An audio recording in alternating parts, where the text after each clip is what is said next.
Hello there, you're welcome to HisGov TV. My name is Collins Nanaya Abebrese. In today's lesson, I want us to look at the origin and migration of the Gonja state, or the history of the Gonja people. Now, the Gonjas are predominantly found in the northern part of modern-day Ghana, in West Africa. And today, we are going to look at the history behind their origin and migration.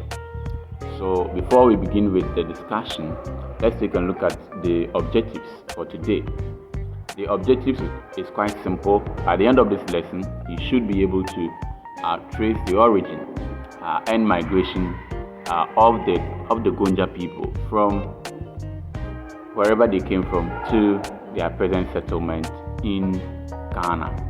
Before we begin, I would like to remind you to subscribe to our channel if you have not done so.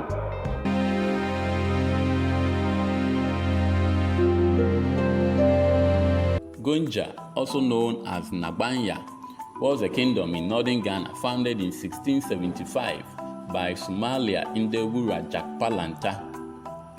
The Gonjas are predominantly found in the northern region of Ghana.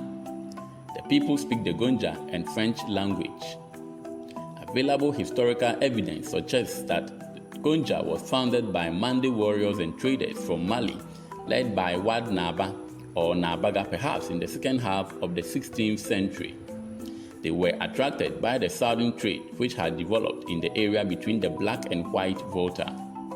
Naba'a was believed to have been sent on an errand by the Mande chief to find out why there was a fall in the supply or export of gold to Mali. At some time between 1550 and 1575, the great Mansa of Mali found that the supplies of gold from the southern country were getting smaller. The main reason was that Akan gold producers had begun selling some of their production to Portuguese and other European traders along the seaboard. The Mansa of Mali accordingly dispatched a force of Mandinka armed cavalry to see what could be done. The Mansa's armored horsemen rode south from the neighborhood of Jane until they reached the Black Volta, bent off modern Ghana. The horsemen were the ancestors of the present-day Gonjas. The horse riders were armed with sword and iron spears. In war, the horsemen acted as cavalry. Naba'a, who led the army, however, failed to carry out the orders of the chief and rather set up a military base at Yagbum around AD 1554. With the help from Juala Muslims in Begho, Naba'a launched an army of Ngbanya horsemen against the indigenes. He defeated, for example, the Guan-speaking inhabitant on whom he imposed Gonja authority. Bono, which was considered a threat to the existence of Gonja in the area, was defeated in 1595.